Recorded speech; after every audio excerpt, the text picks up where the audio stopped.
Afa khalaqnakum abatha, apakah kami ciptakan kamu sia-sia? Aku beri engkau nyawa, aku titipkan roh di dalam jasadmu, kuberikan kesempatan tinggal di dekat az-zikra, tapi kenapa kau menjadi ayam yang mati di lumbung padi? Perutnya mungkin kenyang, tenggorokannya mungkin tenang, matanya mungkin lapang, tidurnya lelap, tapi jiwa kosong hampa. Akibat apa? Akibat tidak diisi dengan zikir, tidak diisi dengan baca Quran, tidak diisi dengan muhasabah, tidak diisi dengan meneteskan air mata, tidak diisi dengan duduk bersama ulama, tidak diisi dengan sholat berjamaah, tidak diisi dengan kajian-kajian. Sesungguhnya setiap kita datang ke dunia ini sudah membawa benih. Tidak ada yang lahir ke dunia ini kosong hampa. Jadi kalau ada bapak-bapak yang diceramahi oleh orang motivator atau siapapun dia, mari isi anak kita dengan Islam, mari isi anak kita dengan iman. Tidak begitu guys. Kita lahir ke dunia ini bukan dalam keadaan kosong. Kita lahir sudah membawa iman. Mana dalilnya? A'udzubillahi minasyaitonir rajim. Wa idz akhadha rabbuka min bani Adam. Ingatlah ketika Allah mengambil persaksian dari seluruh anak cucu keturunan Adam. Wa asyhadahum. Allah mengambil persaksian. Asyhada yushhidu. Asyhadahum ala anfusihim. Ketika itu Allah bertanya, alastu bi rabbikum? Bukankah aku ini Rabb kamu? Semua kita waktu itu menjawab, bala syahidna, ya engkau adalah Rabb kami ya Allah. Setelah kita diisi, barulah kita masuk ke dalam rahim ibu kita, barulah turun ke bumi, barulah datang kemari. Lalu kemudian setelah di sini lupa, antaqulu yaumal qiyamati inna kunna an hadza ghafilin. Kami lupa, kami tidak ingat. Orang yang tidak ingat ini diingatkan. Fadzakir, ingatkanlah. Inna fa'ati az-zikra. Fadzakir, berilah peringatan. Inna fa'ati az-zikra. Inna fa'ati az-zikra. Az-zikra bermanfaat untuk siapa? Liman yakhsha, bagi orang yang takut bahwa dia nanti akan bangkit dari tanah, bahwa dia akan hidup sekali lagi, bahwa roh dan jasadnya akan dipertemukan lagi. Apa mungkin kita ini akan hidup lagi Pak Ustadz? Ucapanmu sama seperti ucapan Asi bin Wa'il yang membawa tulang kering kerontang yang sudah putih tak ada lagi warna. Lalu dia bertanya, hal yuhyi rabbuka hadzal 'idhama ba'da ma baliya wa ramma? Apakah bisa Tuhanmu menghidupkan tulang ini lagi ya Muhammad? Nabi sallallahu alaihi wasallam diam sampai Jibril datang membawakan jawaban. Qul yuhyiha alladhi ansha'aha awwala marrah. Katakan ya Muhammad sallallahu alaihi wasallam kepada Asi bin Wa'il yang tak percaya bahwa tulang itu akan hidup sekali lagi. Yuhyiha alladhi ansha'aha awwala marrah. Dia yang menciptakan tulang itu sebelum ada menjadi ada, sekarang setelah ada dibuatnya menjadi tidak ada, akan dikembalikannya lagi menjadi ada. Sedangkan menciptakan yang tidak ada menjadi ada saja dia sanggup, apalagi yang pernah ada dibuatnya menjadi tidak ada, dikembalikannya lagi menjadi ada. Innama amruhu idza arada syai'an ayyaqula lahu kun. Azmuz zanab, ujung tulang ekor sebesar ibu jari, tulang belakang sampai ke bawah, yang lain hancur. Ketika digali makam kuburan, ada yang tulang-tulang hanya tinggal tulang paha saja, ada yang hanya tinggal gigi dan rambut saja, yang lain hancur. Tapi ada satu yang tidak hancur, kata Allah, disampaikan Nabi Muhammad SAW, ujung tulang ekor sebesar ibu jari. Maka dari itulah nanti yang akan ditunjuk, tumbuh sel-sel tulang, tumbuh kulit-kulit, tumbuh darah daging, bangkit menjadi manusia sempurna di hadapan Allah. Masuk surga itu roh dan jasad. Jannatin tajri min tahtihal anhar. sungai. Air sungai dengan gemericiknya masuk kaki ke dalam air sungai, itu adalah jasad. Kulit menyentuh air sungai terasa dinginnya, itu jasad. Zamharira adalah cahaya matahari yang tidak tembus ke bawah. Kenapa cahaya matahari tidak tembus? Karena ada ranting-ranting kayu yang saling terkait satu dengan lain, sehingga kalau duduk di bawah maka cahaya matahari tidak tembus ke bawah. Itu jasad. Maka yang masuk surga itu adalah roh dan jasad menurut Ahlus Sunnah wal Jamaah. Kalau masuk surga cuman roh, saya nggak mau. Mimpi masuk surga. Abdul Somad akan masuk surga beserta roh dan jasad, kembali sempurna. Makanya kata Nabi, la yadkhulul jannata ajuz, tak masuk surga orang tua. Menangis semua orang tua, sedih karena tak masuk surga. Nabi tersenyum, kata Nabi, bukan kamu tua tak masuk surga, kamu akan kembali muda usia belia 30, 31, 32, 33. Karena masuk surga itu adalah orang-orang muda, anak-anak muda yang bisa menikmati dunia.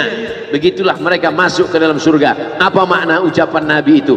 Ruh dan jasad masuk ke dalam surga Allah. Lagi-lagi kita sedang diajarkan keseimbangan, bahwa kita lahir membawa iman, tapi iman ini bisa mati.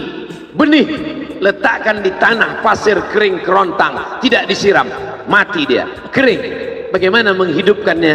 Dihidupkan dia dengan ilmu. Tidak ada majelis ilmu yang paling banyak untuk saat ini. Majelis ilmu di Az-Zikra, semua ustadz didatangkan kemari. Ustadz Tengku Zulkarnain, Abah Raud tidak usah disebut lagi, memang beliau guru dari almarhum, Masya Allah tabarakallah. Lalu kemudian para masyaikh, Ustadz Adi Hidayat, Buya Yahya, tak dapat disebutkan satu persatu, Kiai Haji Abdullah Gimnastiar, para alim ulama, alumni Al-Azhar Mesir, alumni dari Yaman, Tarim Hadramaut, Darul Mustafa, Rubat Tarif, berdatangan kemari semua. Majelis ilmu, majelis ilmu. Lagi-lagi ayam mati di lumbung padi. Apa sebenarnya yang terselit dari peribahasa itu? Iman mati karena tidak disirami dengan ilmu. Ilmu. Datang seorang jamaah menemui saya, Ustadz Somad, saya kena penyakit insomnia, gak bisa tidur malam. Jam 2 malam mata saya masih berkedip-kedip. Bismika Allahumma ahya wa amut, gak mempan. Sebabnya apa Pak? Sebabnya saya beli tanah. Setelah beli tanah, tanam kelapa sawit, dipupuk, dijaga, 3 tahun berbuah. Pas mau dipanen, sudah dipanen orang duluan. Ternyata tanahnya bermasalah, dibawa ke pengadilan, dia yang menang. Akhirnya sampai jam 2 malam gak bisa tidur. Apa yang terlintas dalam pikiran? Kenapa beli tanah, kenapa tanam sawit, kenapa beli tanah, kenapa tanam sawit, kenapa diambil orang, kenapa dulu gak ternak ikan aja, kenapa gak ternak puyuh. Berbulan-bulan gak bisa tidur. Akhirnya pergi ke psikiater. Pak psikiater, ya saya sudah 2 bulan gak tidur-tidur Pak psikiater. Akhirnya Pak psikiater buat resep. Ini obatnya, yang ini dimakan sebelum makan, yang ini dimakan setelah makan, yang ini 3 kali, yang ini 2 kali. Akhirnya memikirkan resep itu, makin gak bisa tidur. Dimakan, tertidur. Dosisnya habis, terbangun. Kenapa beli tanah, kenapa tanam? Setelah dimakan, muncul masalah baru. Terlalu banyak makan obat, terjadi kekacauan tubuh. Akhirnya kena buah pinggang, muncul masalah baru. Sampai akhirnya saya ketemu MP3 Ustadz. Saya dengarkan sebelum tidur malam. Begitu saya dengar, saya itu tidur. Makanya saya tidak marah kalau ada jamaah itu tidur. Itu menunjukkan jiwanya tenang. Karena dia tidak kena penyakit insomnia. Orang Amerika, orang Eropa, mobilnya mewah, apartemennya cantik, rumahnya megah, duitnya banyak, dolarnya bejibun. gak bisa tidur karena masalah hidup dunia. Kita naik angkot kelewatan gang. Itu menunjukkan apa? Di mana letak ketenangan itu? Huwallazi anzala sakinata fi qulubil mu'minin. Dia yang menurunkan ketenangan ke dalam hati orang yang beriman. Oleh sebab itu maka iman ini mesti disiram dengan ilmu. Majelis ilmu adalah majelis zikir. Majelis ilmu adalah majelis turunnya rahmat dan barakah. Majtama'a qaumun fi baitin min buyutillah. Sekelompok orang berkumpul di rumah Allah, yatsluna kitab Allah, membaca ayat-ayat Allah, wa yatadarasunahu fima bainahum, mengkaji isinya. Nazalat alaihimus sakinah, turun ketenangan.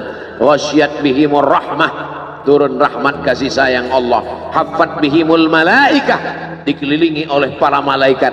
Wa dzakarahumullahu fi man indah, dibanggakan Allah Ta'ala dengan para malaikat. Tadi malam ketemu dengan murid dari Syekh Muhammad Yasin bin Isa Al-Fadani di Zawiyah Raudhah. Ketemu, cium tangan, barokah, zikir, sholawat, tenang jiwa. Lalu kemudian subuh ini ketemu dengan Abah Raud, ketemu dengan para penghafal Quran, ketemu dengan santri-santri, tenang jiwa. Tidak ada yang menenangkan jiwa ini selain daripada majlis zikir, majlis ilmu. Betapa meruginya ayam-ayam mati di lumbung padi. Benih tidak disiram, mati. Benih yang disiram dengan majlis ilmu tumbuh, tapi tidak berbuah. Maka mesti disiram pakai pupuk buah. Datang konsultasi, ini kenapa tidak berbuah? Kenapa ini tidak berbuah? Karena ternyata dia mesti diamalkan. Sudah dapat ijazahnya, sudah talaqi, sudah halaqah, kenapa nggak berbuah? Belum diamalkan. Paksa-paksakan diri sebelum tidur malam, wudhu dulu, sholat witir. Paksa-paksakan diri bangun malam, tahajud. Paksa-paksakan diri siang, sholat qabliyah, sholat ba'diyah. Paksa-paksakan diri pagi, sholat duha. Paksa-paksakan diri, sholat subuh berjamaah. Barulah dia berbuah. Kalau dia tidak berbuah, dia hanya sekedar pokok kayu yang hanya membuat sampah saja. Tapi paling tidak tempat orang bernaung di bawah ketika panas. Tapi manfaatnya tidak sesuai, karena yang ditunggu itu buahnya. Masa pohon kayu rindang besar tidak berbuah, sementara semangka yang kecil buahnya besar? Oleh sebab itu maka mesti berbuah. Benih disiram, berbatang, berputih, berbuah. Buahnya ranum, cantik dan indah. Begitu dibelah tak bisa dimakan. Kenapa? Ulat semua isinya. Oleh sebab itu mesti dijaga. Benihnya disiram. Apa yang bisa menjaga ini? Diprotek dia. Kenapa apel tidak dimakan ulat? Bukan karena ulat tidak sanggup beli apel, tapi karena disemprot pestisida. Ulat tahu ini ada pestisidanya, maka dia tidak makan. Kita nggak tahu, dimakan. Ikan asin tidak dikerubungi lalat, tidak ada satupun lalat yang hinggap di ikan asin. Kenapa? Karena lalat tahu ikan asinnya pakai formalin. Manusia nggak tahu. Pintar mana manusia dari lalat? Jangan jawab. Akhirnya orang makan, menumpuklah pestisida dan formalin dalam darah. Apa namanya? CANCER, cancer. Karena dia tidak larut dalam tubuh. Yang lain-lain larut. Makanan-makanan larut menjadi energi, menjadi sampah, dibuang menjadi kotoran. Sama seperti daun, kalau jatuh ke tanah larut menjadi pupuk. Tapi plastik tidak larut, maka plastik sampah bertebaran. Oleh sebab itu maka ini mesti dijaga. Apa yang bisa menjaga buah apel supaya tidak berulat? Jagalah dia dengan ikhlas. Kamu kenapa nggak ke masjid? Saya kalau ke masjid riak, maka saya nggak ke masjid biar ikhlas. Tarkul amal li ajlin nas riak. Kata Imam Fudail bin Iyad, tarkul amal li ajlin nas riya. Tidak jadi beramal karena takut dipuji orang, riya. Wal amal li ajlihim syirik, beramal karena ingin dipuji orang, syirik. Kenapa kamu nggak pakai sorban? Takut dipuji orang, riya. Pakai saja sorban anak, jangan takut dipuji orang. Pakai sorban, yakinkan diri. Baik, Ustaz kenapa nggak pakai sorban? Ada masanya nanti pakai sorban. Tarkul amal li ajlin nas, riya. Tapi beramal, tapi saya nggak tahan Pak Ustaz, dipuji orang. Luruskan, karena pujian pasti akan selalu datang. La'atiyannahum min baini aydihim wa min khalfihim wa an aymanihim wa an syama'ilihim. Datang dari depan, dari belakang, dari kanan, dari kiri, dari dalam. Alladzi yuwaswisu fi sudur, dari dalam, dari depan, dari belakang, dari kanan, dari kiri, dari dalam, dari dua aspek, minal jinnati wan nas, dari yang zahir, dari yang batin, berdatangan dia. La ughwiyannakum, aku akan goda anak cucu Adam. Sampai kapan? Madamat arwahuhum fi ajsadihim, selama roh masih bersemayam dalam jasad, selama masih hidup, dia terus menggoda. Kapan kita berhenti dari godaan ini? Nanti setelah terbaring, terbujur kaku, bahkan sampai mau sakaratul maut pun dia tetap menggoda. Itulah makanya orang berzikir tidak bisa digoda waktu sakaratul maut. Kenapa? Karena la ilaha illallah akan terngiang di telinganya. Subhanallah walhamdulillah wa la ilaha illallah wallahu akbar. Subhanallah walhamdulillah wa la ilaha illallah wallahu akbar. Kalau itu diucapkan sekali, 10 kali, 100 kali, 1000 kali, terngiang dia di telinga kita. Bahkan ketika kita mau tidur malam pun terngiang dia. Bahkan ketika kita mengigau di tengah malam pun itu yang terngiang. Maka saat mau sakaratul maut pun itu juga yang akan datang.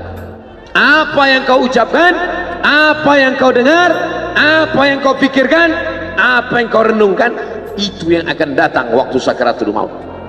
Seorang bapak sudah divonis dokter, panggil istrinya, panggil anaknya, bawa ini ke rumah, nunggu malaikat maut datang. Sudah nggak ada obat. Bapak sudah koma, nggak sadar-sadar di rumah sakit. Kalau tetap dipertahankan di ruang ICU, hanya ngabiskan uang saja. Dokter kasihan dengan keluarga, bawa ini pulang. Karena kalau dibawa pulang pasti mati. Begitu mau dibawa pulang, matanya terbuka, sadar dia. Sadar. Ketemu sama saya tanya, apa yang membuat bapak sadar? Waktu saya sedang koma itu datang Abdul Somad. Terus apa kata Abdul Somad itu?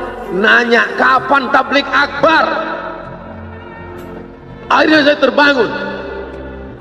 Kapan tablik akbar? Saya terbangun, saya pulang ke rumah, saya kumpulkan panitia buat tablik akbar. Datang. Saya heran, kok bisa saya yang datang waktu itu? Saya mencoba menganalisa, kenapa waktu dia koma itu saya datang. Saya tanya, Bapak kalau di rumah ada nonton YouTube? Ada. YouTube siapa? Abdul Somad. Oh. Dari rumah ke tempat kerja, dengar MP3 radio? Enggak radio Pak Ustaz, MP3 suara. Iya, suara siapa? Ceramah Abdul Somad.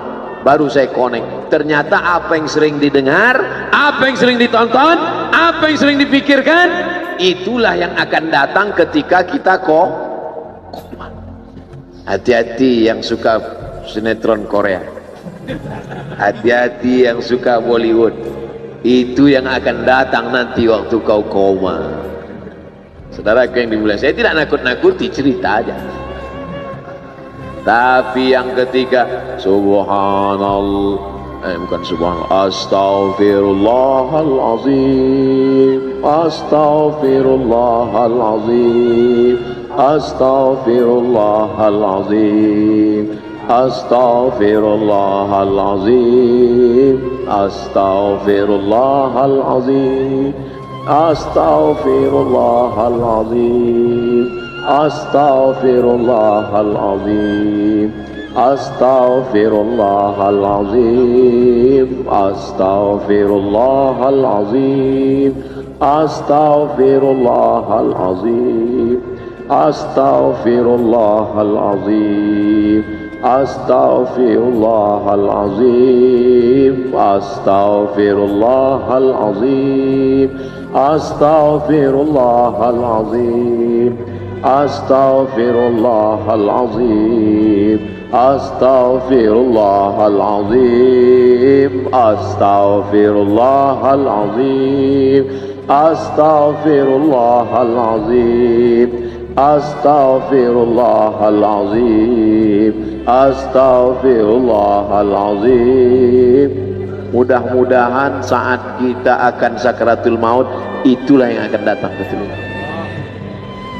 Waktu saya melantunkan astaghfirullahalazim dengan irama itu, siapa yang terbayang tadi? Ustaz Al-Mukarram Sa'ari bin Il. Almar'u ma'aman ahab. Orang akan tetap selalu bersama. Tetap selalu bersama.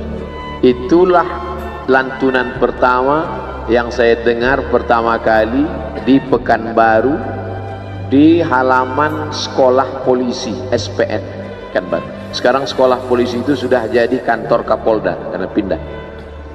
Setiap saya lewat di situ, kenangan. Di sinilah pertama kali, dan itulah lagu itulah sampai hari ini.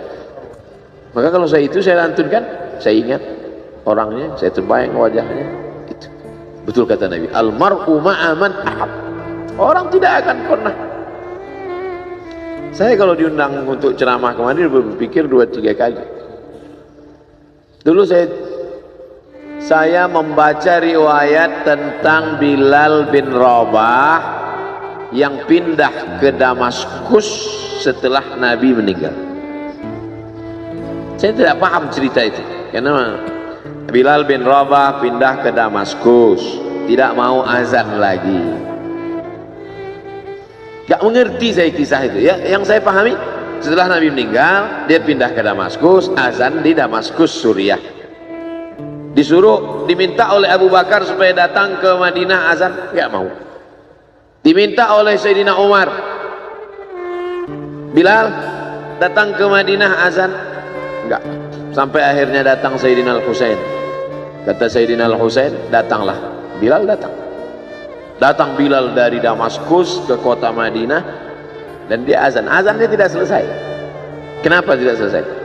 Karena dia merasakan kalau dia azan, bahwa nanti yang jadi imam Rasulullah. Dan ternyata perasaan itu sama bagi orang Madinah. Orang Madinah mendengar suara itu dulu lama sekali, dulu 3-5 tahun yang lalu. Dan kalau sudah suara itu terdengar, pasti nanti imamnya adalah Rasulullah. Ramai mereka datang, luar biasa ini azan, kata mereka.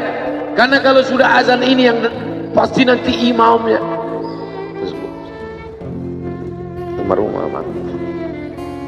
Al-Fatihah. Alhamdulillahirrahmanirrahim. Ar-Rahmanir-Rahim. Maliki yaumiddin. Iyyaka na'budu wa iyyaka nasta'in. Ihdinas siratal mustaqim. Siratal ladzina an'amta 'alaihim ghairil maghdubi 'alaihim waladdallin. Amin. Allahumma ighfir lahu warhamhu wa'afihi wa'fu anhu wa akrim nuzulahu wa wasi' madkhalahu waghsilhu bil ma'i wal thalji wal barad wa naqqihi minal khataaya kama yunqqa ath-thawbul abyadu minad danas wa abdilhu daran khairan min darihi wa ahlan khairan min ahlihi wa qihi min fitnatil qabri wa 'adzabil nar.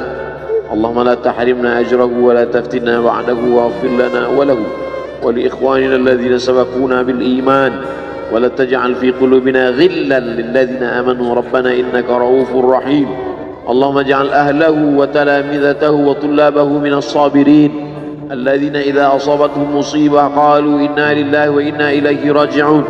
Allahumma ij'al abna'ahu wa banatihi minas salihin was salihat واحفظهم من كل سوء وشر. اللهم اجعل هذا المعهد الذكر معهدا عظيما مباركا تخرج منه الطلاب والطالبات من المجاهدين والمجاهدات في سبيلك بأموالهم وأنفسهم.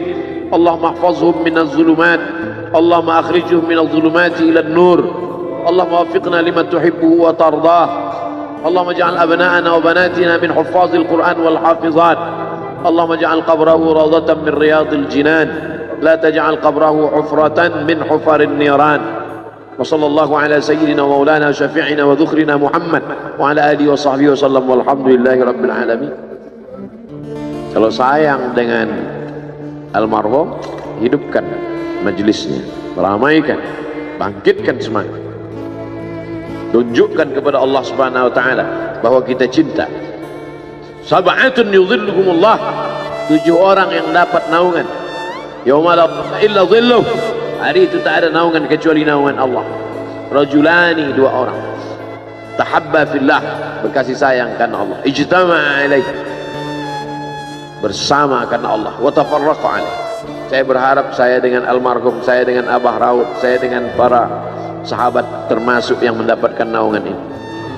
Saya dengan almarhum tak ada hubungan kepentingan, kami tak ada hubungan politik, kami tak ada hubungan ekonomi, kami murni karena la ilaha illallah Muhammad Rasulullah. Alaiha nahya, dengan itu kami hidup, wa alaiha namutu, dengan itu kami mati, wa biha nub'atsu insyaallah, dengan itu juga nanti kita akan dibangkitkan. Sayang dengan Nabi, hidupkan masjid-masjid.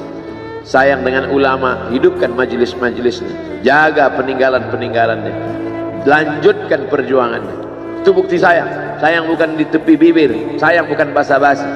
Oleh sebab itu kita akan dituntut di hadapan Allah tentang nikmat besar ini. Mudah-mudahan kita lulus ujian dunia, ujian akhirat. Amin ya rabbal alamin.